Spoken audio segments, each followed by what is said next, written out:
Thank you for choosing to spend your evening with us.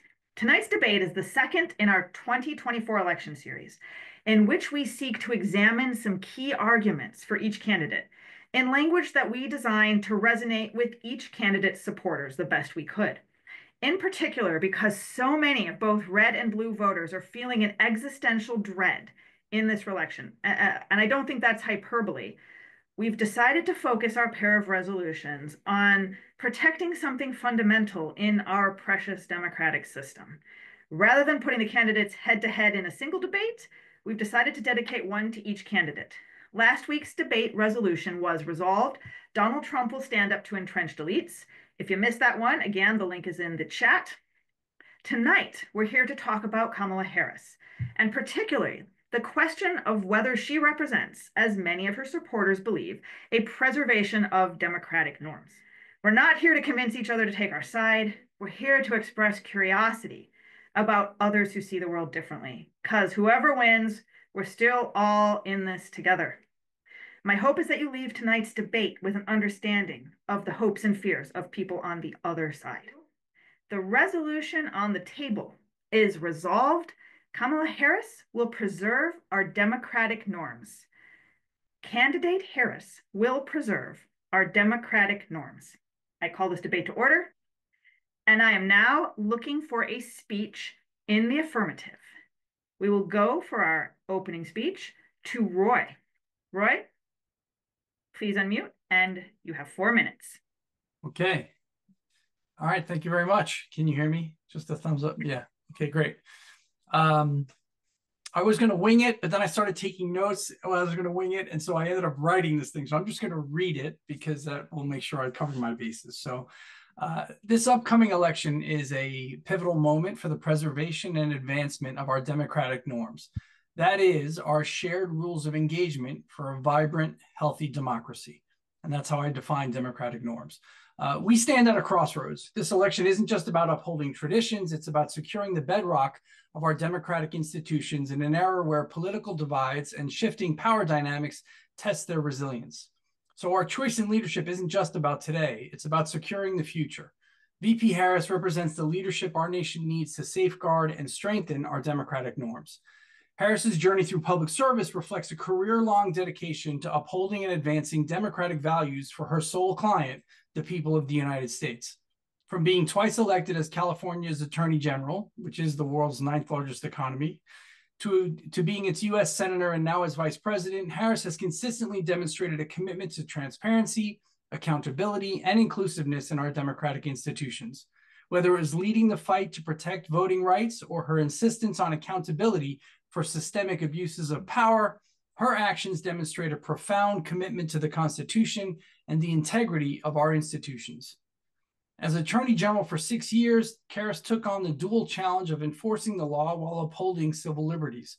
Her work in creating the Open Justice Initiative highlighted her dedication to transparency, reinforcing public trust in government and institutions. And her efforts to hold financial institutions accountable during the housing crisis showed her focus on protecting everyday citizens and enforcing the integrity of our democratic system. As a U.S. Senator for 5 years, Harris was a leading advocate for safeguarding democratic values. Her work on the Judiciary Committee placed her in the forefront of our debates on justice and the rule of law, where she emphasized constitutional accountability. Her commitment to ensure fair and accessible voting rights legislation underscored her dedication to strengthening democratic participation and integrity. In her role as VP, Harris has been at the forefront of addressing some of the nation's most pressing challenges. She led efforts to protect voting rights and to reinforce America's role on the global stage through diplomatic initiatives. As president of the Senate, her votes have demonstrated a commitment to advancing policies that prioritize democratic integrity and social equity. It is in times of crisis that leadership truly matters. Harris has shown from her Senate questioning during critical hearings to her leadership amidst international turbulence a capacity to remain firm in defending the pillars of democracy.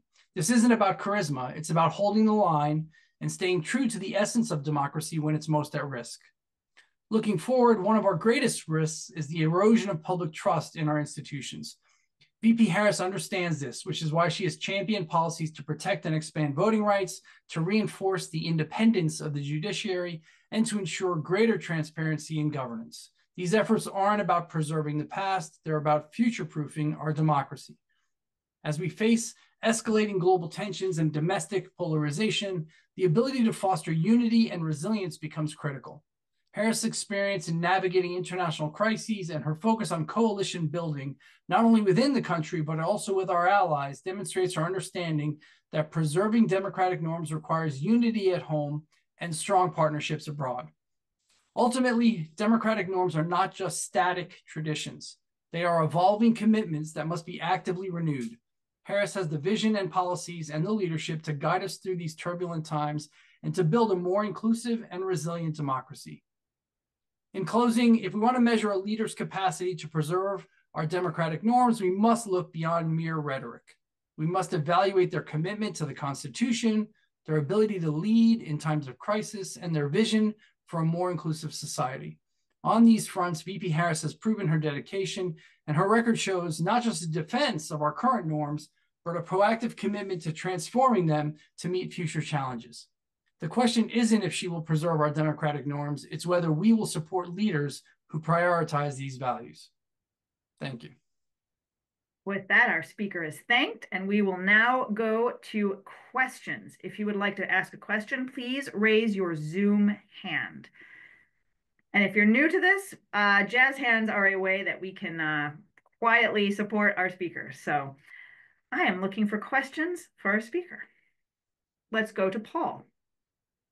Yes, Madam Chair, could we ask the speaker, please, what single accomplishment of Kamala Harris would the speaker consider to be the most important thing she's done? Most important accomplishment to our speaker. I would say dedication and commitment to the people of the United States. I mean, she has been basically working for the people of the United States for her entire career. Her accomplishment has been running consistently with the same principles and core values and beliefs, and acting both as a chief prosecutor, as an attorney general, as a senator, and now as a vice president. I mean, her dedication to her commitment to public life, and that dedication is a staggering accomplishment in the face of lots of naysayers, in the face of lots of not kind words about her. She remains resilient and dedicated, and I think that's an amazing achievement. Thank you to the speaker. We will take another question from Alex. Question of curiosity, please. Thank you, Madam Chair. I would be very interested in hearing about the coalitions, because the speaker mentioned coalition building, which is very important to me, and I would like to know where I can go to read more about the coalitions that Harris has been building. Sure. I mean, I would say when you look back over her campaigns and her activities, particularly in California, you know, she won election as Attorney General handily twice because of her coalition building. And even in the Senate, you know, I think she has been able to try and bridge divides in a very, very divided Senate. And there's plenty of, I mean, and for me, the coalition building that unfortunately didn't come to fruition was the border negotiation that she managed as VP, that then got, I mean, that was across the aisle and had strong bipartisan support from the Border Patrol and from her fellow senators, and it was turned down in the House. And that I think is the most recent and the most demonstrative coalition building that I've seen her do, and building that effort that unfortunately collapsed under someone else's orders, but I won't mention him. Thank you to our speaker. And we will have one more question. Did I see a hand? Joy Olson? Okay, I mean, I think you gave us a great description of her accomplishments. I'm not really sure I'm understanding exactly how they all connect to democracy. One of the things we saw with with Mr. Biden was that he had a number of things that he tried to do that got turned back by the courts, like student loan forgiveness and other things where by using executive orders. Can we bring this to a question?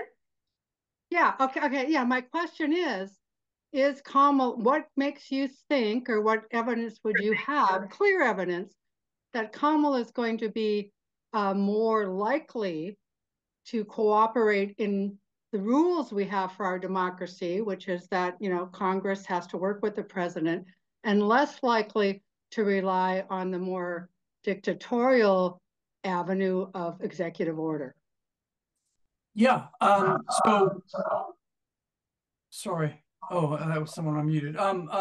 So I would say, and don't take this the wrong way, but it's time for a woman. I think a female approach to all of this could be radically different than the male hammer, like, I'm just going to plow through with my executive orders. I think she has a greater possibility of bringing people together merely on gender alone. I mean, let's face it, the old white guys have had a shot for a good, couple centuries. And I think that there's a much more likely option that a female touch to all of this would be quite helpful in bridging divides and getting people to sit at the table and talk to one another and collaborate. Do I know that she's not going to use executive orders? I mean, look, before our prior president, executive orders weren't that, they were not uncommon, but they were rare, or more rare. And now in the last two presidential campaigns, we've seen a bunch of presidential orders. So we'll see, but I would say it's time for the ladies to be in charge. With that, our questioners and our speaker are thanked. Thank you for getting us off to a lively start. We will now go to our first speech in the negative, and for that, I am looking for Tom Robertshaw. Tom, the floor is yours. You have 4 minutes. Start my timer. Thank you, Madam Chair. The resolution is if elected, Vice President Harris will protect democratic norms. So I looked up democratic norms on 2 or 3 AI sites, Perplexity and Chat, and then I went into Google, and there's a lot of different things, but basically they came down to 5 that I found. Representative government, free and fair elections being one element. Civic participation, free speech and worship being an element. Rule of law, laws followed as written and applied equally. Separation of powers, the 3 branches stay in their lanes. Federalism and limited government roles for the federal, state, and local governments, and a peaceful transfer of power. I was a business guy for 40 years, and so my experience of trying to understand what someone will do is looking at what they have done and extrapolate into the future. So my position in the negative rests on this assumption. Since when asked on the very friendly TV show The View 3 or 4 weeks ago, and others, if Vice President Harris would do anything different than the last 3.5 years, she responded, quote, "Nothing comes to mind," end quote. Therefore, I offer 4 examples of actions that do not support democratic norms. There are many more, but I've only got 4 minutes. Let's start with limited government. The Democrat Party modus operandi is to increase the involvement of the federal government so to centralize power and control over the lives of all Americans. And that is demonstrated with the federal government spending has risen from 14% to 24% of GDP in the last 70 years. And most of those years have been democratically controlled. It's a 65% increase. Federal employees have risen from 2 million to 3 million in that same period. So will she support limited government? Don't think so, not being a Democrat. Number 2, rule of law. This administration, as was just mentioned by a questioner, has tried by executive order to implement policies they couldn't get through Congress. They're not the only ones that have done this, but will Vice President Harris follow down that path? Student debt being the biggest one to be found to be unconstitutional Supreme Court said only Congress has the power to change spending money. Third, civic participation. For a public to have a healthy civic participation, people of all mindsets must trust that their opinions are valued when interacting with their fellow citizens. That's the reason I'm a member of Braver Angels. Our culture has eroded over time, and this administration is open with their contempt for those who disagree with their agenda. Contempt for the other side is the biggest danger to our democratic republic, because we're not a democracy, we're a republic. And more so than any one person, if we have contempt for our fellow citizens, that will be what destroys our republic. As Benjamin Franklin said after leaving the Constitutional Convention and asked, what kind of government do we have? He replied, a republic, ma'am, if you can keep it. And lastly, representative government. When our current president took himself out of running for a second term, Vice President Harris decided not to secure a nomination based on a representative election by party members. Many said there isn't time to have a primary. Many said we must elect versus select. The Vice President could have insisted on the latter, but not doing so exposed her predilection to avoid earning a position through an election. My feeling is that decision was based on her lack of support in the 2020 primary process, and she was the first to drop out. To summarize, Vice President Harris has not shown respect for democratic norms since elected. Therefore, I am extrapolating and saying she will not do so in the future. Finally, her opponents aren't much better. I thank the chair for this opportunity to speak in opposition to the resolution. Thank you to our speaker. We will now take questions. Do I have questions for our speaker? Please raise your Zoom hand if you'd like to pose one. I do not see any hands. I'll wait just a moment. See if anyone is shy. There we go. Okay, Atul, a question for our speaker, please. So, Madam, I would like from the speaker to ask, because in our democracy right now, the way our elections held is that we have only two choices between Kamala Harris and Trump. And whatever speaker laid out for the democratic norm and his vision for low deficit and less executive power, the contrast is very clear. So I would like to know that with these limitations, how he thinks that is it okay to vote for Kamala or his other Trump? Our speaker. I'm sorry. So you want me to compare the two candidates and whether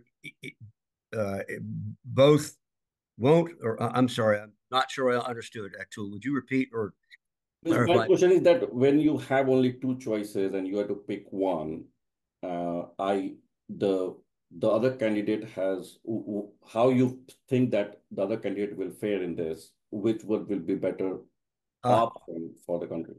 Oh, I see. Well, my last sentence was, finally, her opponents aren't much better, but in different ways. I'm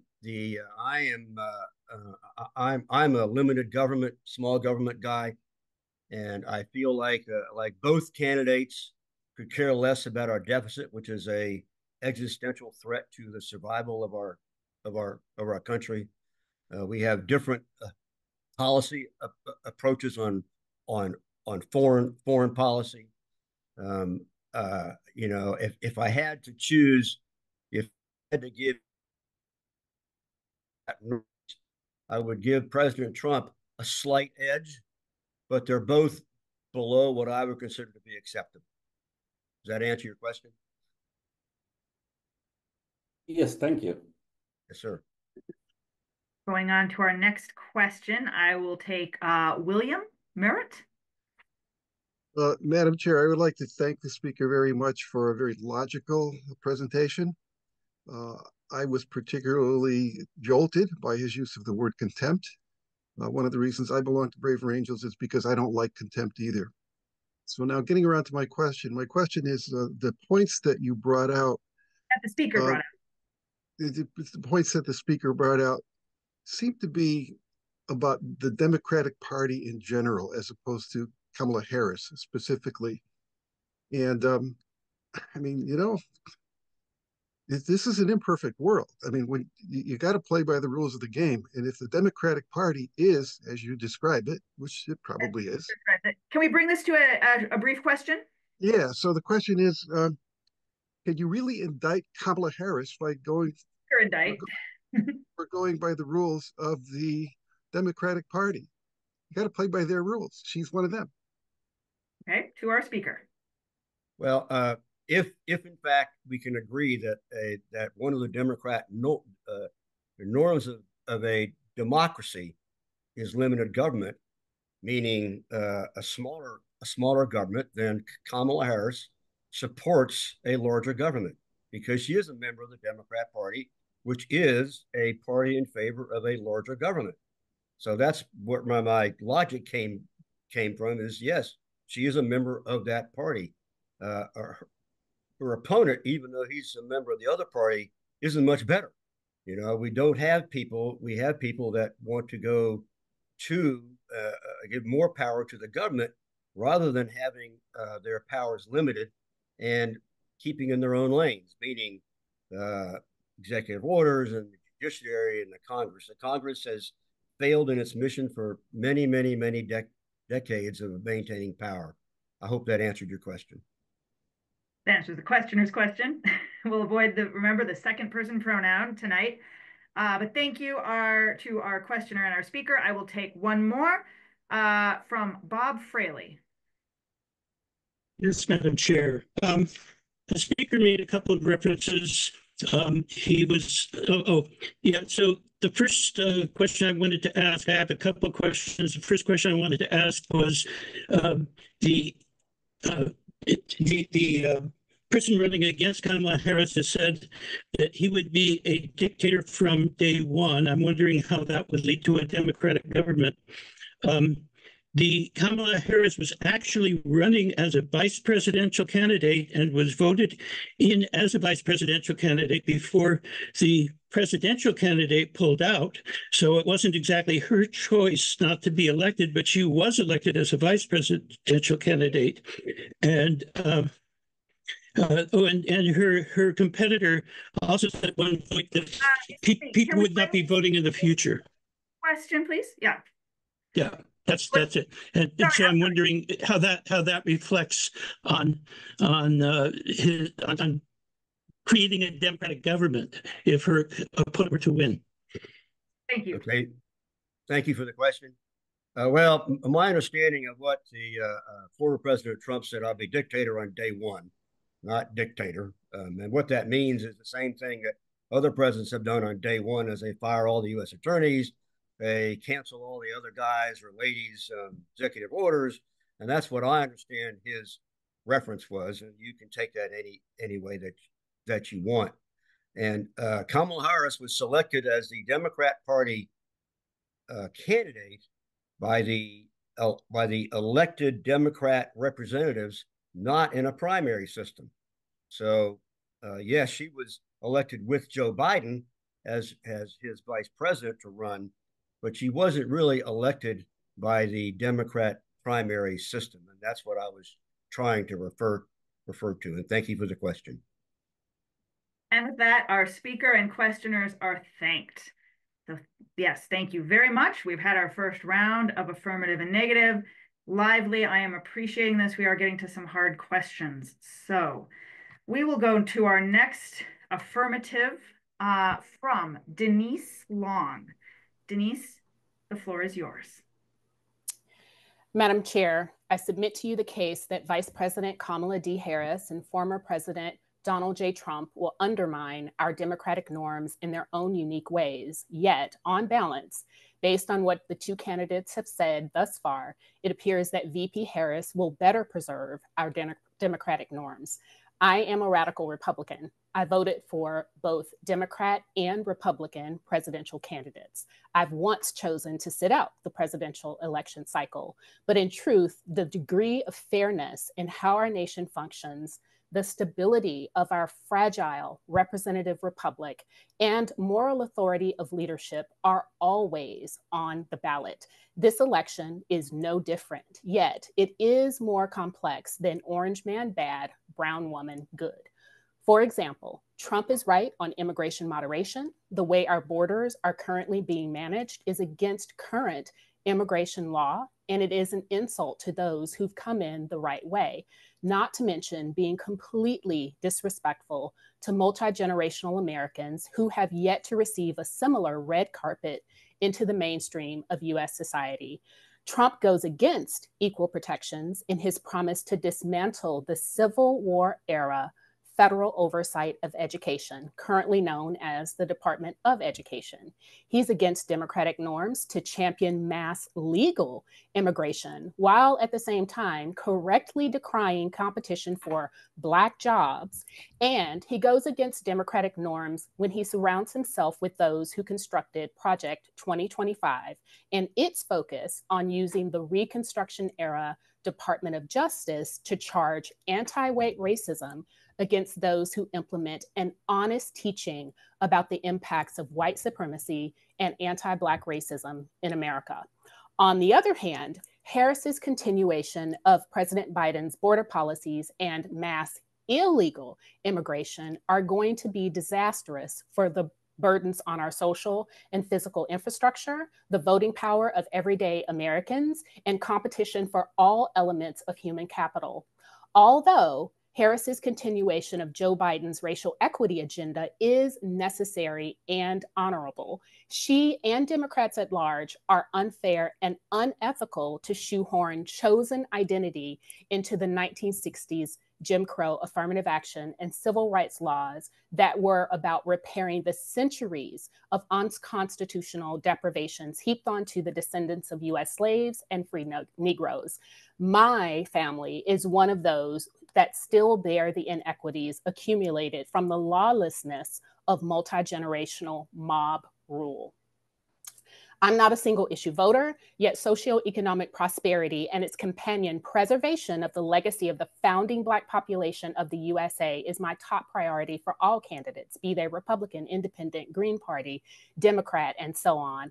I and every citizen must recognize that reconstruction and repair are the most courageous democratic norms that our independent nation has ever consciously fought to start, but has yet to complete. So on this, my 32nd anniversary of having the right to vote, the democratic norm of serving the legacy of multi-generational Black Americans is once again on the ballot. And because candidate Donald Trump and the Republican Party at large have abandoned their moral authority as the gallant old party of Lincoln, which championed national unity and fairly representing the descendants of freedmen and freedwomen, of the two, candidate Harris will better preserve our democratic norms, and I reserve the right to vote third party and break from the democratic norm of choosing the lesser of two evils. I rest. Thank you to our speaker, speaking very much to the ambivalence and yet in favor of the resolution. An interesting take. I would love to ask for questions for our speaker. Do we have questions? Please raise your Zoom hand. Paul. So I'm curious about the speaker. It mentioned possibly voting third party. I'm curious what third party the speaker might vote for. If the speaker cares to answer. So I appreciate the question.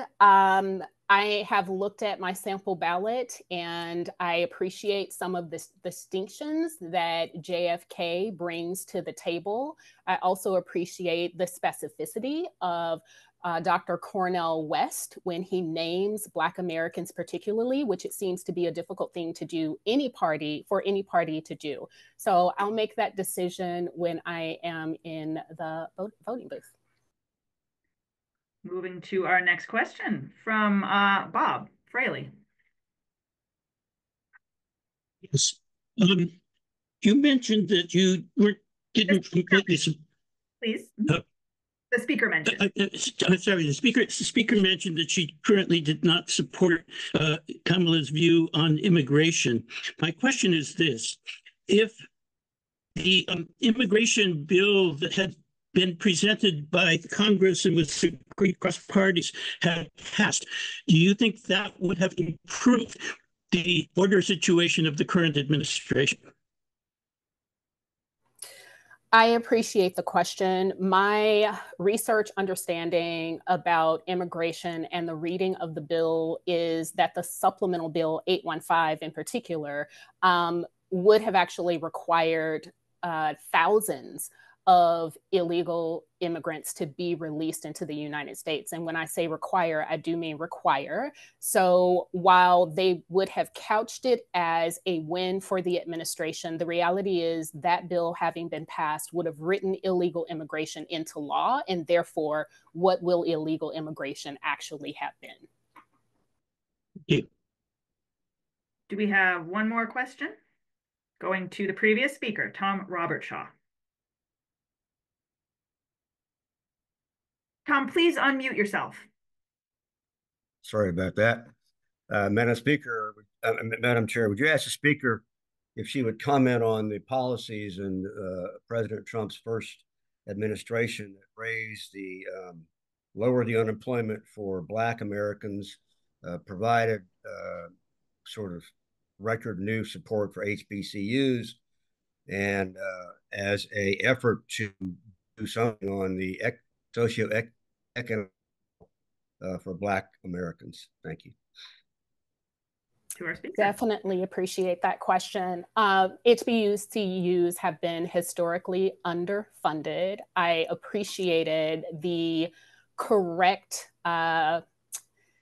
acknowledgement that those institutions should be properly funded by the US government. What we also know is that the Republicans at large don't seem to want to give special dispensation to the very people that HBCUs are targeted to serve, and predominantly white institutions, for example, as well, are charged with serving the needs of the people who've borne all of this harm. I would say in terms of the jobs numbers, we also have to realize that there are many ways in which a new administration inherits the prosperity that was fomented by the previous administration. And I believe President Obama, in some rally that he recently had in speaking for candidate Harris, really claimed that bounce that we saw in hiring and whatnot. What Trump could have done, and he hasn't done with Agenda 47 or anything else, is come out with a lineage-specific policy that is particular to the descendants of freedmen and freedwomen. With that, our speaker and questioners are thanked. We will now go to our second speech in the negative. For that, I am looking for Alex Weissenfels, if I'm saying that correctly. Yep, that's right. Right. Alex, you have 4 minutes. Thank you, Madam Chair. So last week, I spoke in the negative about Trump standing up to entrenched elites, and this week I balanced the perspective. To start with, Harris can't preserve democratic norms because we don't have any. I'm not sure we ever did. A healthy democracy isn't two entrenched positions playing a zero-sum game. Right now, each side is trying to win by spending money and arguing, trying to convince everyone that they're right and the other side is wrong, so that they can win elections and get everything they want. Our conversations consist of each side saying, even if your concerns were valid, here's why mine are more important. The democratic norms we need would tell us to start asking, are there any alternative ways we might address your concerns which might also address mine? We're not doing that work of democracy, and Harris certainly isn't helping. Her approach is little different from that of Biden or Clinton or Trump, for that matter. She talks of fighting and winning. She's already settled on her goals and her methods, such as they are, for attempting to accomplish those goals. She talks of pleasant but ill-defined ideals and intends to achieve them through policies that demonstrate no understanding of unintended consequences. For example, A large part of her platform is financially assisting the lower and middle classes with tax breaks. I support this intention, but the method is simplistic. The main reason that tax breaks and subsidies never seem to change anything is that companies still have enormous advantages in negotiating with employees and job applicants, in competing with smaller companies, and in selling to consumers. So the new equilibrium will eventually settle in the company's favor once more. And as far as I can tell, Harris has no plans for addressing that power imbalance. Her policies won't work as intended, but she can ignore any criticism. Her supporters can't hold her accountable for doing an effective job because the Democratic Party leadership and a good chunk of the news media frame the political situation as good versus evil instead of people who share almost all the same concerns but prioritize them differently and make different trade-offs. A politician is not accountable if their voter base is afraid to vote for anyone else. That's not a healthy democracy. Keeping her opponent out of office doesn't count as preserving democracy either. I don't believe her opponent represents a threat to the democratic processes we do have. He was already president, after all, and the power of the president has limits, and any attempt to overstep those limits has consequences because the president must answer to the people, ultimately. And my understanding, actually surprised no one brought this up yet. My understanding of the Capitol riot on January 6, 2021 is that the perpetrators were motivated by frustration due to mistrust of how the vote counting process has worked in certain areas, but they could not realistically have changed the outcome of the election, the perpetrators of the riot, that is.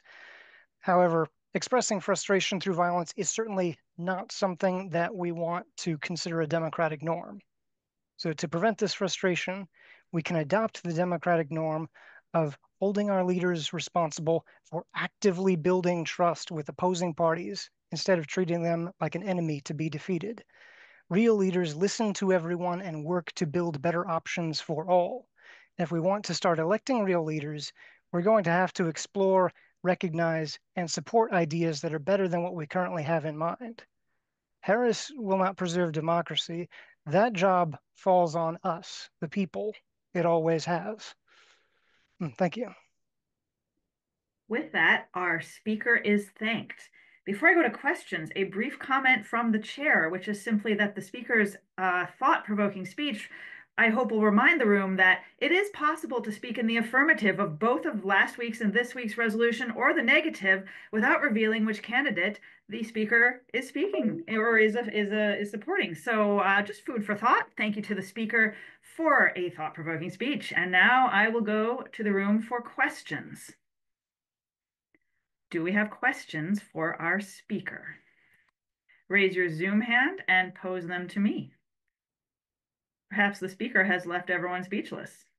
Okay, we will go, let's go to Nick and we'll go to Roy after that.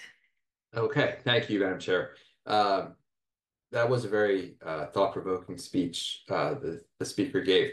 And I especially liked the part about, how democracy relies on building consensus and working across the party lines and whatever. Sorry. So what does he think about, and no one person can do that alone, but Harris has at least been paying lip service, at the very least, to building those bipartisan types of coalitions, bringing out Liz Cheney. What does he think that that's at least a step in the right direction? And, would he support that effort? That's it. Sure, speaker. These are good questions. For me, I would like to see lip service, I think, is definitely a step in the right direction because it at least reminds people of what's important and how we can be constructive. And I'm trying to organize the thoughts in my head. It doesn't matter much to me who wins so much as what they will do. I have, based on what I have seen I have friends on both sides of the aisle, and the friends who are on one side have pointed out things that lead me to have a lack of trust in Harris. I would be happy to be wrong about that. So if she starts reaching out to address people's concerns, then I would very much like to see that. Hope that answers the question. Sure. Thank you for the question and response. I did grant Roy. Roy, you've lowered your hand. Let people who haven't spoken go. I appreciate that. That is what I'm going to try to do. So we will now go to Robin. Hi, I'm wondering if the speaker can give an example or two of leaders who he believes have recently, in the last, say, 40 years, displayed true leadership and collaboration and consensus building in America.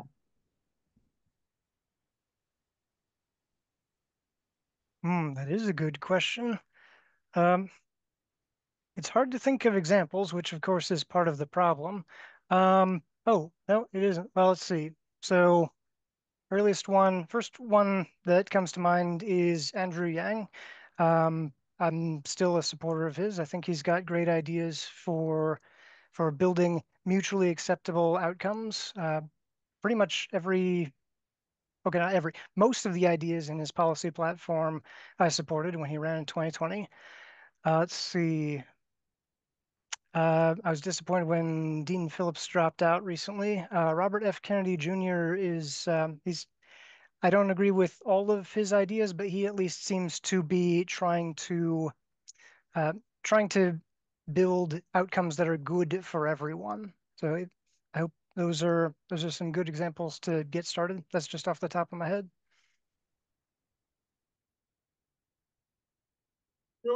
I'm gonna keep us to 3 questions. So because Pamela, you have not asked a question yet. No, well, you have go for it. And then William, I know that I've skipped you over, so we'll come back. But Pamela. I'll do it quickly. So, Madam Chair, to the speaker, to what extent does the speaker believe that we need to get away from thinking about politics as being partisan and bipartisan instead of being non-partisan?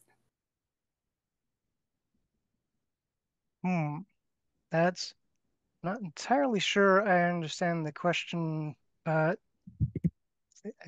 I hope this will address it.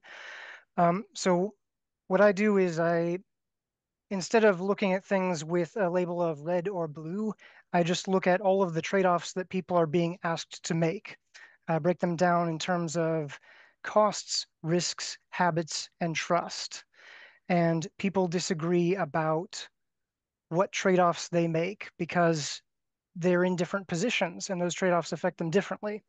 And so that allows me to look at how to approach the situation constructively so that we can make it better over time and lower the stakes for what we do now. And so all of these political labels, they just dissolve because I reduce the situation down to the basic building blocks of what people want and the obstacles that stand in our way and how we can deal with those obstacles in ways that help everyone over time. Does that make sense? With that, our speaker and questioners are thanked. Now returning to the affirmative. I am looking for a speech in the affirmative from Lisa. Lisa Edwards, are you here? Yes. Thank you, Madam Chair. First time being in attendance of a Braver Angels Zoom gathering.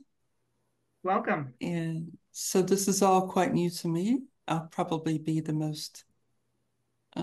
lesser of the articulate and far more brief. In the affirmative, I would suggest that when we hear things like character matters, that's a very blanket statement. It goes much deeper to intention, how one carries themselves based on how they view themselves and therefore how they view the world.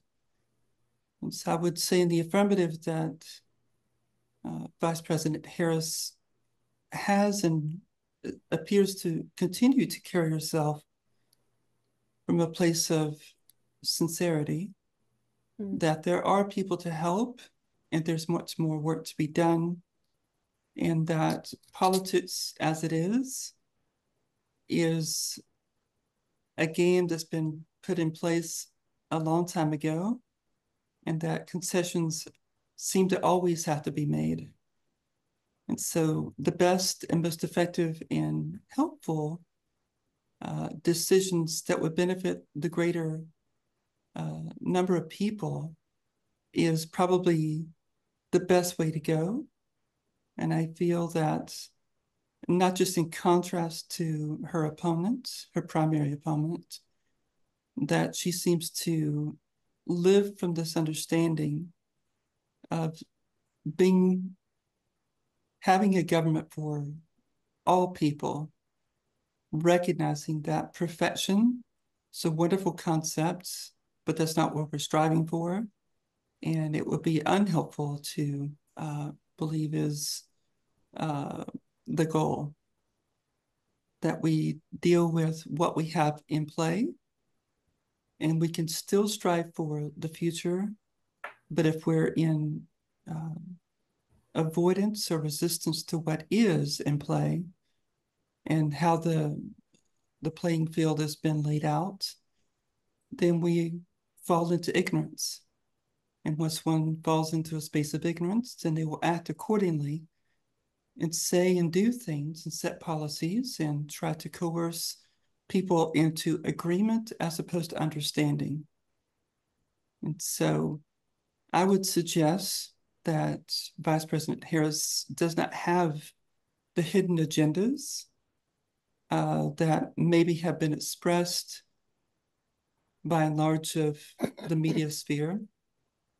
I see no evidence as such of having an agenda that is nefarious or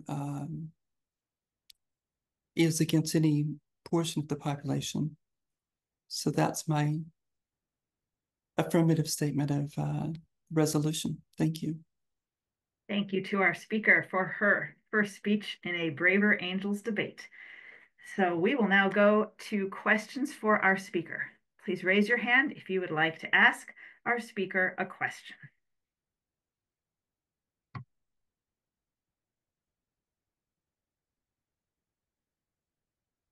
Any questions? I am not seeing hands, so I will wait just a moment. Yes, back to Denise. Always happy to ask questions. Madam Chair, I'm curious about the speaker's perspective on the long-standing call to action for the citizens of the United States and our elected representatives to create a more perfect union, given the idea that perfection is not what we're seeking, as stated. Back to our speaker. I think that that's the ambition, and that is something that would keep us striving for a more perfect union, but not to seek for absolute perfection. It is the idea that there's always more, there's more room for improvement, and that any one person or any group of people, once they come to a deeper understanding that I don't hold all the answers and I do not speak for others, I can only speak for myself, that there's always that room for understanding and then operate from that deeper understanding, as opposed to giving in to the old, as I would say, conditioning of the mind to say, well, I'm just going to give in because it's the easier route to take. And so I would say that our previous president of President Kennedy had wonderful ideas around that we should strive for a more perfect union, but recognizing that it's a striving, it's a longing, it's an arriving, but not to think that there's a point in time or place that that's going to be all there is. Thank you. If that's a helpful response. philosophical response. Further questions for our speaker?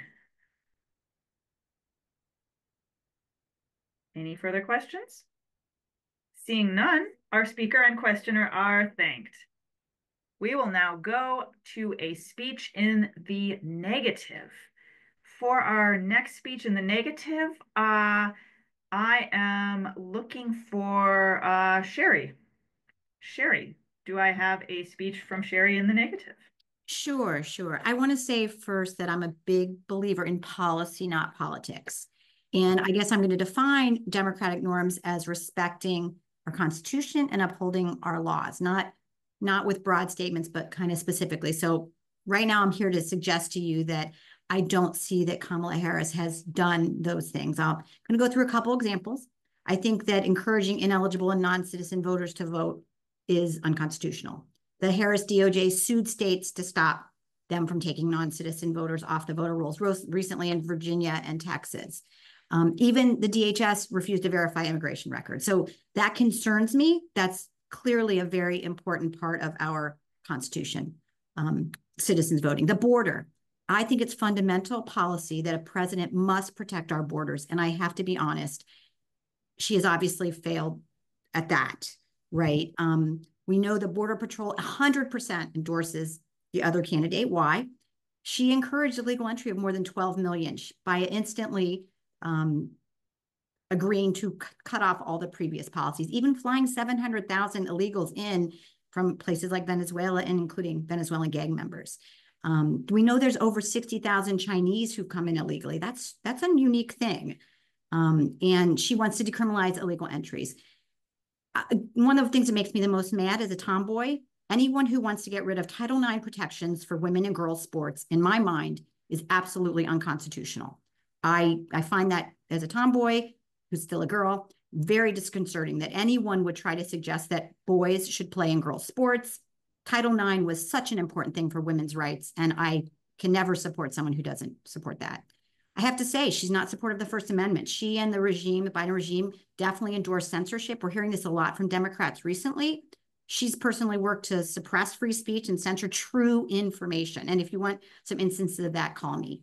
And yesterday, she just said she doesn't believe in the freedom of religion when she talked about opposing any exemptions, especially religious, for the abortion bill. And how about changing SCOTUS? That's something she has endorsed. Waltz himself has said he wants to get rid of the Electoral College. So the other piece is some concerns about not telling the truth.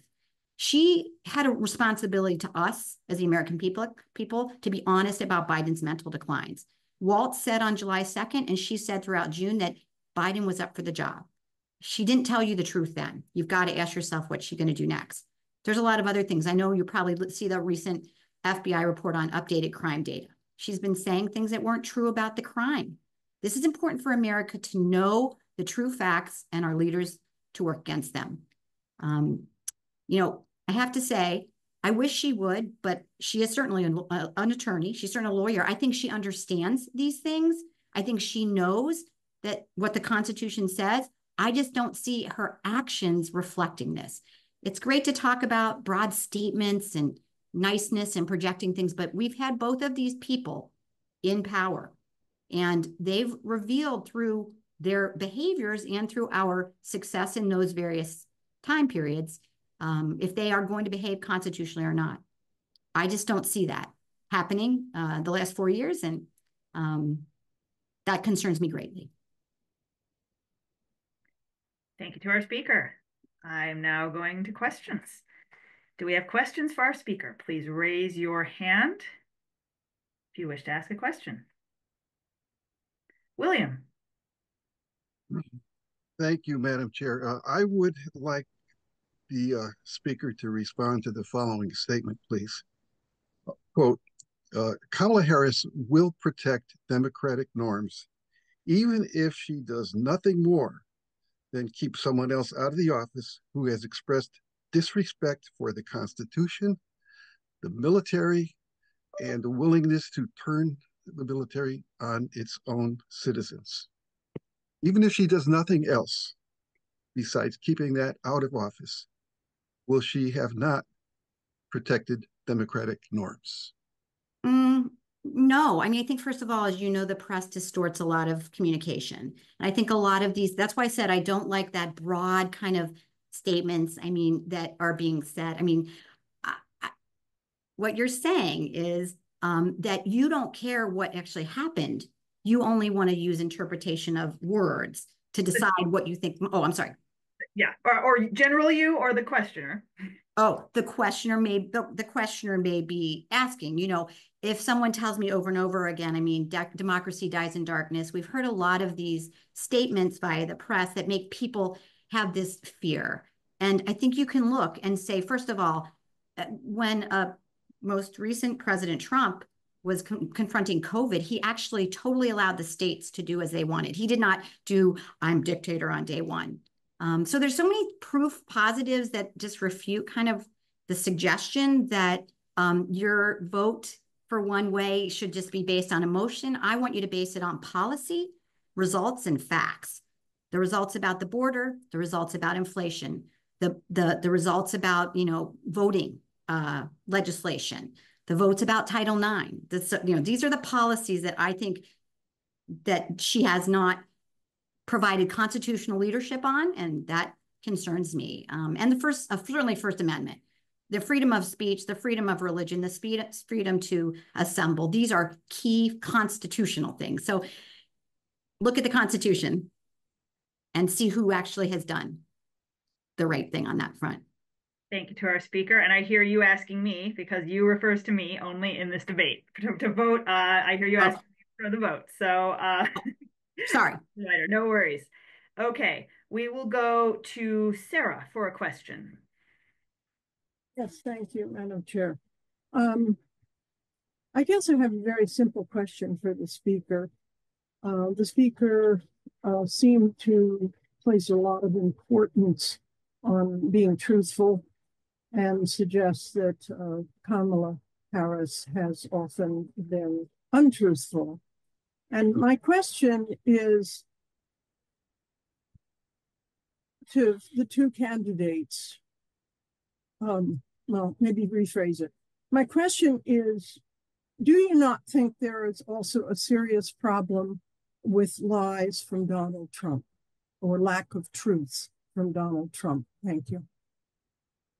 Thanks to the speaker for asking that question. I do think that that has been a question on both fronts. And I think that for anyone to not have a list of both sides of distortion and lies, I would suggest, Madam Chair, that the speaker's question would say, I could talk about a few. I mean, I don't know which ones you want to talk about. I don't know if you want to talk about dossiers, COVID lab leak, Hunter laptop lie. I mean, I have plenty of them. I would rather talk about them not here, but I think that there have been a lot of lies told. Right now, even Pence just came out today and said this John Kelly statement about the previous president is just too egregious. But of course, that's been touted a lot. Actually, in the debate, there was there were quite a few things that were said. And maybe on both sides, I'm willing to give you that. But I think this kind of belief that one person is a saint and one is a sinner would be, in my mind, inaccurate and more politics than policy. We'll take one more question for the speaker, going to Zachary. Thank you, Madam Chair. Question for the speaker, is that right? So is the stance with Kamala Harris being able to protect democratic norms, is part of that that she is not someone, is your position that is the speaker's position? Yeah, sorry. Is the speaker's position that she won't protect democratic norms because of those statements affected by quotes by President Trump on his own campaign pages, his own social media pages, saying things like he would be open to, quote, termination of all rules in the Constitution under circumstances, as well as other statements about wanting people to sit up straight like Kim Jong-un in North Korea. Do those statements that have not been made by Kamala Harris make it more likely that she will be preserving constitutional norms when she's not directly saying that she would terminate all rules of the Constitution? I would say it's not what you say, it's what you do. So if, Madam Chair, I would suggest to the Speaker, if you encourage ineligible and non-citizen voters to vote or make it so that they are able to, that's whatever you want to say, that's not constitutional. If you don't protect our border and allow the cartels and everyone to transfer in people or fly them in and don't talk, that is not, so what you're saying, I'm trying to, my proof is more in the policies, right? If you're trying to get rid of Title IX, if you say it's okay, or you say no, Catholic churches that don't want to do abortions will have to do them, that is specifically non-constitutional. Those are things that have been said very specifically and actions that have been taken. Or if you say you want to change SCOTUS to 20 judges, those are very specific constitutional norms, democratic norms, US norms that I believe we want to respect. And you just have to look at the policies and the actions and kind of avoid some of the stuff that happens in our press and media about all of it. Just look at it. Those are my questions. I mean, those are the policies. I'm not talking about broad stroke things. I said that I want to look with specificity. So that's what I want to say, because that's what the question is. Democratic norms are not like some hugely broadly idealistic thing if you can't execute on them. So our Constitution, I don't know if I believe very strongly, I don't know how the Speaker feels, I believe very strongly, it's provided the most people with the most benefit almost in the entire world. It's certainly got its own issues, but boy, oh boy, I'll take it over a lot of other places. So I'm going with it. With that, our speaker and questioners are thanked. So I want to remind all of you in the audience that if you wish to give a speech, please chat to your whip. We are about just at about the halfway point, a little over halfway. So this is a good chance to pause, consider whether you might want to speak and reach out.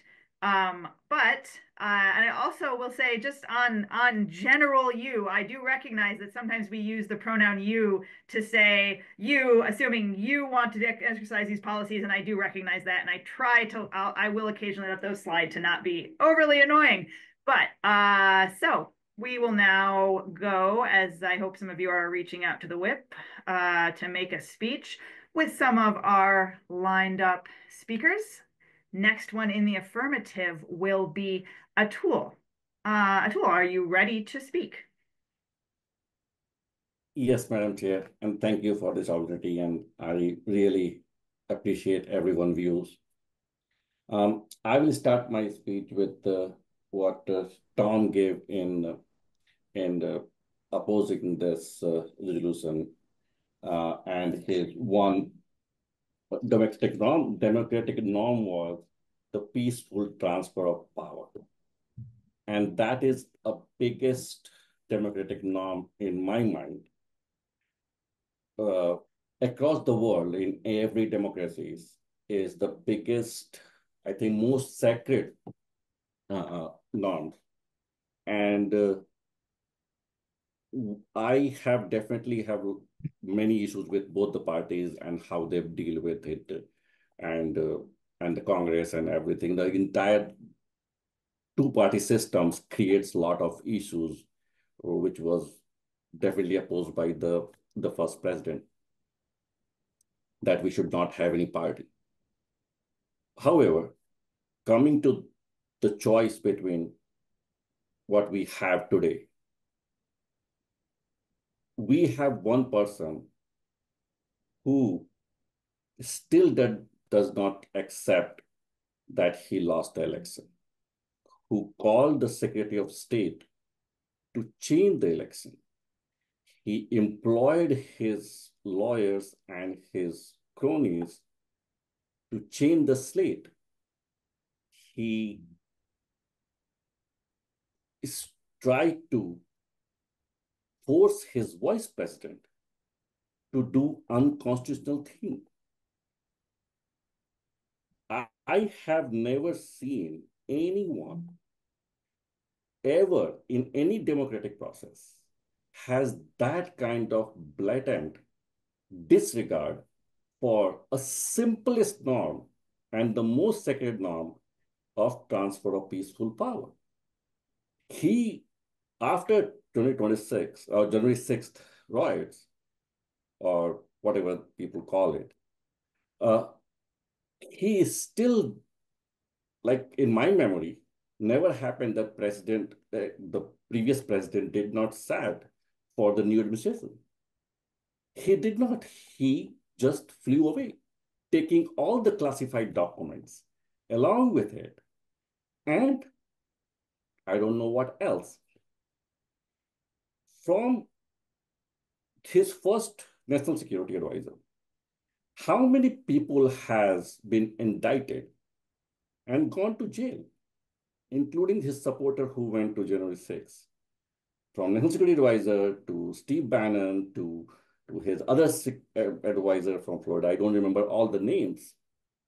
His entire cabinet, he fired FBI director. He fired his attorney general. He fired so many people that his first foreign secretary and everyone, including his chief of staff, the longest serving chief of staff, has said that this guy is a problem in lot of ways, not only one ways. He was trying to force Ukraine to dig up some dirt on Biden. That kind of person, he's in front of President Putin, he said that he does not trust our FBI. How, like anyone, I'm telling you, electing a stone will be better, will protect the democratic norm than this guy. I come from India and we have democratic system and we are not perfect. And a lot of democratic systems are not perfect, except if you don't compare with Russia and China or some of the places, most of places, if you lose and it is certified, you lose.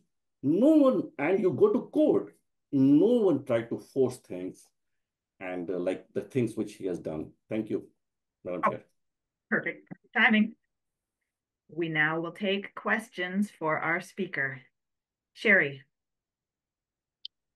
Yes, Madam Chair. I'd like to ask if the speaker thinks that the 2020 election, given mail-out ballots in 16 states, which were not really democratic or constitutional norms, and Zuckerbucks, a couple 100 million of those, made that a perfect and absolutely guaranteed election that no one should ever ask questions about? Or can people ask questions about that particular election? No, there is no problem. Like this thing happened in 2000 also. You can always ask question and the court decides. The thing is, you never ask a Secretary of State to change the vote, find vote, 12,000 vote. That has never happened. You don't send people to change the slate, to really cheat. And a lot of people, they like, Giuliani is getting broke. He got convicted for dragging those two poor women from the Georgia. There are a lot of people from his circle, the attorneys who supervise him, his advisor, they are getting either going to jail or getting indicted. So it's your turn. That's what I will say. We'll go to David for a question. Yeah, real quick question to the the previous speaker. I know that my understanding is that January 6th is it's not necessarily the transfer of power. What I've known is that it happens on another date. Could the speaker elaborate or at least explain what happened on January 20th of 2021 in respect to perhaps that transition of power was not peaceful? No, it was not, because the person was trying to force his vice president not to accept election result, which was unconstitutional. In fact, there is no rule for vice president to do that also. He was forcing. He supported people and the crowd was chanting, hang the pens. And then he sat in his White House. I have never seen, like, if you have something, a thing was going on, you will first go and try to solve that problem. He sat for 6 hours watching TV. And then he said, and still he says, that January 6th was love of the people, which I don't think that any democratic government in the world, in any democratic norm, you can go in the assembly or the parliament or in our capital, destroy the furniture and try to do all those things and call it's love or whatever. I don't remember the exact quote, but something like that. And for one final question, let's go to Alex. Thank you, Madam Chair. Given that the 22nd Amendment prevents anyone from serving a third term as president, I'm curious as to what the Speaker is concerned Trump would do if he were elected president a second time regarding abuse of power or trying to maintain power. I understand that the 22nd Amendment, but it has to be enforced. And president has the authority to enforce. He can suspend Constitution in an emergency. He can declare emergency and suspend Constitution. And that is under Constitution, that is the provision to suspend Constitution under emergency. And he can do that. He is very, very dangerous. I have never seen anyone like I really read a lot and I follow a lot of things in all over the world. There is no one else that dangerous than this guy. He is very dangerous. With that, our speaker and questioners are thanked. We will now go to a speech in the negative from Paul Norris. Paul, you have 4 minutes. Yeah, so there was this word democracy. So I looked it up just a couple of minutes ago, and the first two definitions that came up, a way of governing which depends on the will of the people was the first one. The second one was a little bit longer. It says the United States is a representative democracy. This means that our government is elected by citizens. Here, citizens vote for their government officials. These officials represent the citizens' ideas and concerns in government. Now, that is a country I would love to live in. I really wished I did. There are two things missing. Could we please silence the background noise? So there are a couple of problems with that. One is the two-party system, and the other one is just the size of government. The founders did not envision the two-party system, and I really recommend Michael Porter does a great job, a Harvard economist, on duopolies and how duopolies serve their own purposes and not the purposes of the people. The other thing, so again, it's the size of government and the two-party system. So Kamala Harris coming out of California, being democratically elected. Well, California is a one-party state. And so basically, if you're nominated by the Democratic Party, you are elected. So is that democracy? Not in my mind. Democracy is a feel-good word that has very little reality in America today. We are all subject to authoritarian rule or potentially subject to it, often without recourse. And it's really only getting worse. Part of what's going on is the ineffectiveness of Congress and the effectiveness of federal agencies. Federal agencies are very effective at doing something. Whether it's serving the people, that's a whole nother story, but they are incredibly effective. For me, this is the most nauseating election in my lifetime. Of our 4 top people running for office, the only one I truly like is J.D. Vance. But I do think that, for me, Trump is preferable to Harris. But our resolution, if we wanted a true resolution, The true resolution would have been Harris will preserve the Democratic Party's norms, not democracy. They're not the same thing. She's, definitely for big government. And, what the Democratic Party really stands for now are powerful institutions which are led by highly educated experts. They're not necessarily all elites. Well, they're elites in the sense that they're going to be highly educated for sure. But, some of them may not be rich or famous. They may not all be wealthy, but they have tremendous power. And again, it's because of the powerful institutions. So there is actually an argument to be made for we need these powerful institutions run by experts, highly educated experts, but that isn't democracy. So why not make an honest argument? The honest argument is this is what the Democratic Party and Kamala Harris are for. Institutions that will lead us rather than being led by the people. And that is my time. Thank you to our speaker. Questions? Raise your Zoom hand if you would like to ask the speaker a question. Let's go to Michael. Yeah,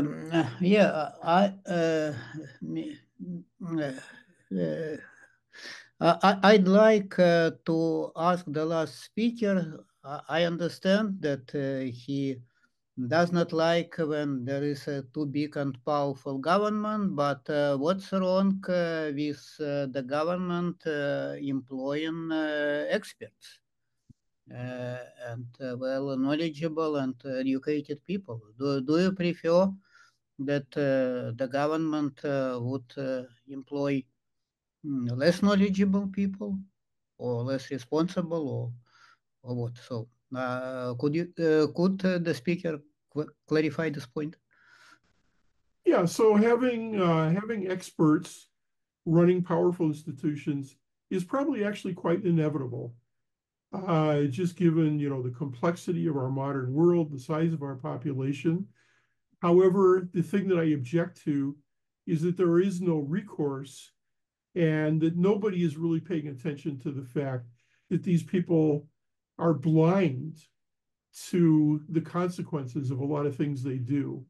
And COVID is the fabulous example, blind to the effect that it had on normal working people, blind to the effect that it had on children who needed to be in school. So I'm not saying that we don't need powerful institutions, but I'm saying we need some kind of recourse. We need something, some kind of a counterforce to balance that. Let's go to William. Thank you, Madam Chair. First, an observation and then a question. My observation is that you mentioned J.D. Vance. And as I mentioned in last week's debate, I think this election is really a vote for J.D. Vance more than it is a vote for Donald Trump. But the question is, the proposition is that Kamala will protect democratic norms.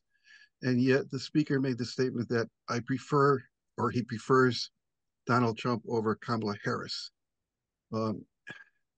When I look at Kamala Harris, I see somebody who's running for president. And when I look at Donald Trump, I see somebody who's running for dictator. How can you possibly, how can the speaker possibly prefer someone who's running for dictator over someone who's running for president? As flawed as that position might be, and as flawed as our democracy might be, how can the speaker go with someone who's running for dictator instead of running for president? Let's turn this, yeah, we got the question. Got it. Take it however he likes. I'm imagining that there is a question in there somewhere. Question of curiosity? Not so sure. I reject the premise. Donald Trump makes a lot of noise, but when you look at what he actually does, actually the other side, what Donald Trump threatens to do, the other side actually does. And that's what I think that we have seen. The use of lawfare against Trump. Trump never did that. Trump threatened to go after Hillary legally, never did a doggone thing. but the other side went after Trump legally as quickly as they could. So I reject the premise. He's not running for dictator. He makes a lot of noise about things he's not going to actually do. And even if he tried to do them, he couldn't do them because the strength of our Constitution would prevent it. Whereas the harm that could be done on the other side is harder for the Constitution to prevent that from happening. Let's go to Atul. Questions of curiosity, please. Thank you, Madam Chair. I would like to ask the previous speaker that he talks about a big government and big agency and expert that might be a problem for the country. Does he think that without FDA, without EPA, and without traffic control or ATC, will that our life will be better? Again, that is not my position, as I believe I've clearly stated. What I've stated is we need a counterbalance. We don't need, do we need an EPA? Yes, I think we do. Do we need a better way for citizens, individual citizens, to get some kind of justice when the EPA goes too far? Yes, absolutely. And, I think that's true for most of our federal agencies. Although I would say Department of Education, does anybody remember before we had a Department of Education, we had the best educational system in the world? So that's one I think we could completely get rid of, and we'd be better off without it. Coming to the end of our debate with moving toward the end and having fewer speakers, I will allow one more question if Denise wanted to ask that. Thank you so much. So the speaker spoke about the framers of our Constitution, the founding fathers, not having a concept of this big a government. I wonder what the speaker's thoughts are upon the appropriate size of governments and quantitative and qualitative characteristics, given that in 1776, the population was 2.5 million. And in January 1, 2024, the population was over 300 million people. So we definitely need a larger government than they need in 1776. There's no question about that. But the problem is that government and government employees become an entity to themselves, and it becomes self-serving. Inefficient, and so that's really the problem. So I think government is probably a lot bigger than it needs to be. I think it could be smaller and accomplish all of the useful things that it actually accomplishes now. One thing I didn't really have time to get into is the power of public employees unions. And in California, you can particularly see that. California employees unions largely run the Democratic Party. And so the combination of employees unions and government employees is a huge force to make the size of government bigger than it needs to be. With that, our speaker and questioners are thanked. We will now go to our final pair for the evening of affirmative and negative speakers. So for a speech in the affirmative, I am looking for Suzanne Morris. Suzanne, you have 4 minutes. You hear me? Okay. Yes, we can. All right. I'd like to take a little bit different perspective, but also a perspective that was beautifully discussed by Lisa earlier. And that is that whereas policy is very important, and we all have our perspectives about the policies of potential directions of both candidates. To me, the underlying issue is how those might or might not be implemented. One of the things that was very important in my life, and still is, was a book that I read back in the 60s by Viktor Frankl. And the book is called Man's Search for Meaning. Frankl was a philosopher and a psychiatrist who underwent some of the most major degrading experiences we can imagine. He was in multiple concentration camps during the Holocaust. He was a survivor. And one of the things he was fascinated with was watching the other prisoners, the other people in the camps, who survived, who didn't, etc. It's a very famous statement that he made, which I think is very applicable to our discussion of Kamala Harris. And that is that everything can be taken from a man, but one thing, the last of human freedoms, to choose one's attitude in any given sense, a set of circumstances, to choose one's own way. What does this mean to me? It means, as I look back on the elaboration that Frankel discussed, was that he saw who survived, who made it through the final days of the camp. It was the men who had chosen a very positive attitude toward this horrendous situation they were in. They supported the other prisoners. They gave portions of their food. They did all kinds of things that basically said, we are in this together. And I think that, to me, the most biggest contrast between Kamala Harris and Donald Trump is one of attitude and of beliefs. One of the things that we also know about a positive attitude, a way of looking at whatever situation we're in and saying, here is a positive potential, is we see more possibilities. We're not just locked in to this is negative, this is awful, this is what I'm going to do. And what I hear from Kamala Harris is a restraint, in a sense, against coming back with a lot of negativity, but of saying, this is where I'm coming from. I may or may not agree with it, and I'm basically an independent voter. But we draw to us what we put out. And if we're putting out a negativity in our attitude, that's exactly what we're going to experience. And we're going to see the possibilities narrowing. So when I look at this in relationship, yeah, I know.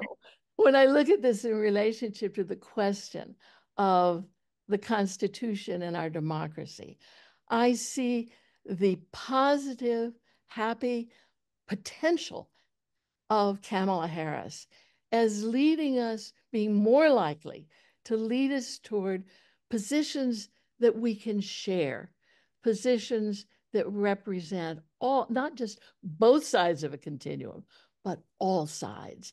And that's why I think, yes, she is much more likely to be able to uphold however we define democracy. That's it. Thank you, Speaker.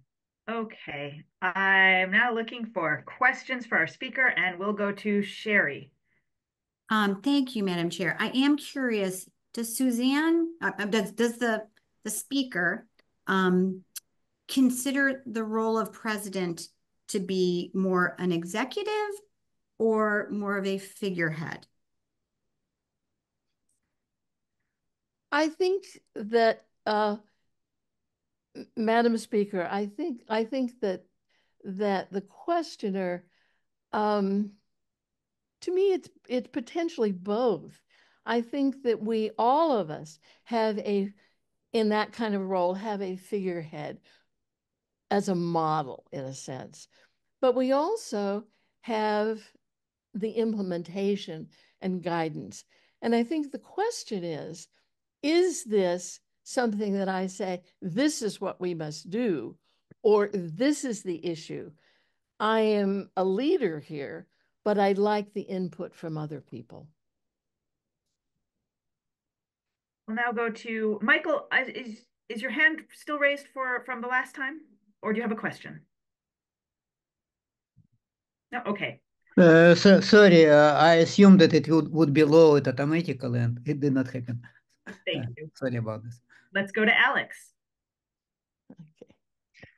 So without me making judgments about the policies of either party, I have noticed that one of Donald Trump's slogans is "Make America Great Again," which sounds very positive. So I would be interested to hear the speaker comment more on the differences that she notices between how the candidates express that positivity and how she judges them accordingly. Thank you, Alan. Thank you to the questioner. I think this is an important question. And it is a question that how do we define or decide for ourselves and our beliefs of where that individual is coming from?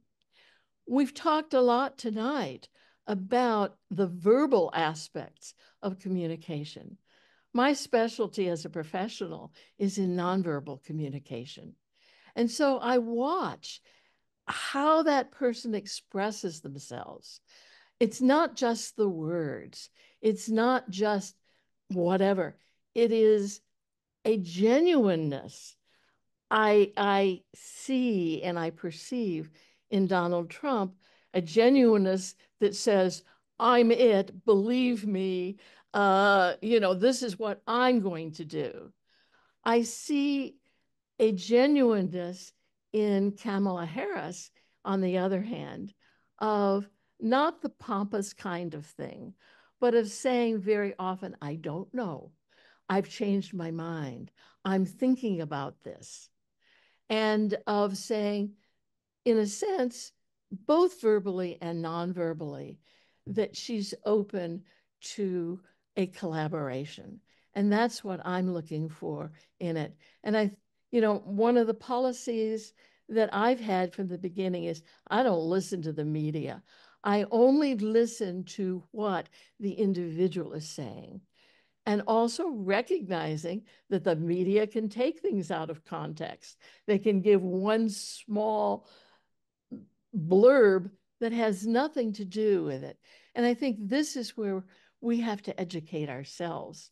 And this is one of the reasons I like Braver Angels, because I think that this is what we do or attempt to learn to do as a group and as individuals.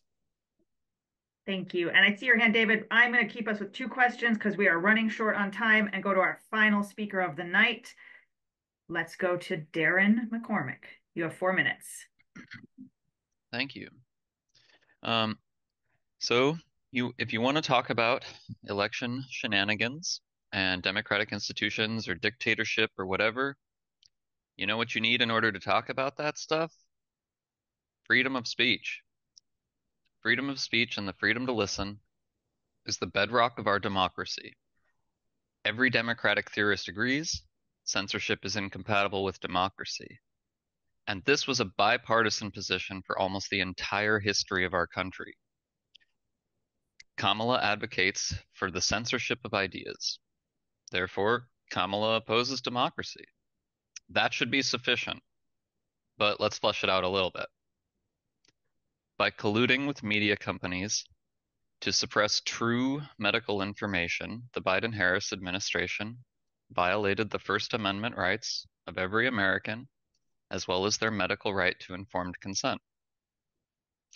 Additionally, Harris refers to speech as a privilege. She thinks the Justice Department has a duty to hold social media companies accountable for hate speech. Her running mate, Tim Walz, says that the First Amendment doesn't protect hate speech or misinformation.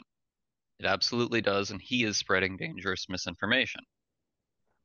On top of that, roughly 70% of Democrats openly and obliviously advocate for undemocratic censorship under the guise of euphemistic language about misinformation, media responsibility, and hate speech. This is the greatest threat to our democracy. A democracy is guided by its people, and censorship is an attempt to guide the people. Kamala and the Democrats are offering a society where the people are guided by the government. They say that we must choose between a muddled world with freedom of speech, but also full of misinformation, or a beautiful world of democracy, justice, and science. But that is a false choice. The real choice is this.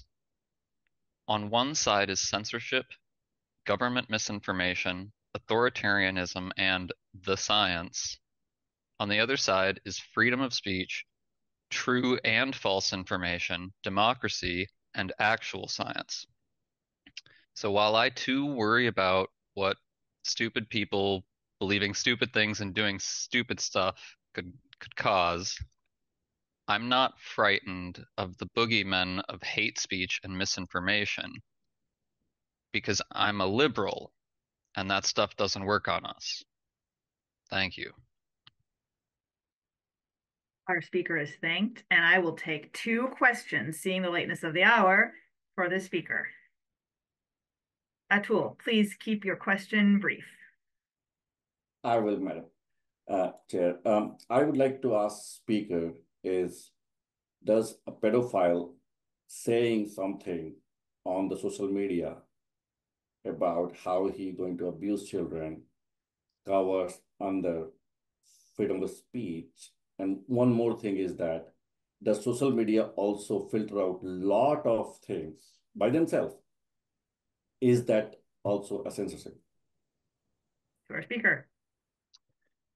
I'm okay with some of the prohibitions we have right now against immediate incitement to violence and threatening acts. So the distinction that I make is whether it's censorship of an idea, and the crucial point for me is whether people are free to listen to the idea. So the idea has to be accessible and not suppressed. But as far as a pedophile threatening violence, I think threats can be criminalized. And for our final question of the night, let's go to Dorsey Cartwright. Thank you. So first, I just want to say that I really appreciate the speaker's perspective. It's a difficult fine line subject between threats and lies, etc. So I can really hear where you're coming from, I believe. What my question is that what I'm also observing on the right is the book bans and those kinds of things. And even with Trump, my understanding from what I've read is that he won't hire anyone unless they agree that the election was stolen. And to me, that seems like a form of censorship as well. And what does the speaker think about that? And what does the speaker think about that? Thank you, Madam Chairman. Appreciated. Yeah, maybe Trump's making a bad decision using bad criteria about who to decide to hire. Yeah, I don't know. He's not a great guy. As far as book bans, I tend to hear that term applied to curating the books that are in schools. That's just not a book ban. That's just not censorship. I mean, it's obviously determining what kids have access to, but the real question is what adults have access to, and Kamala seems to want to censor some of that. Thanks. With that, our speaker and questioners for the entire night are thanked. I now call this debate adjourned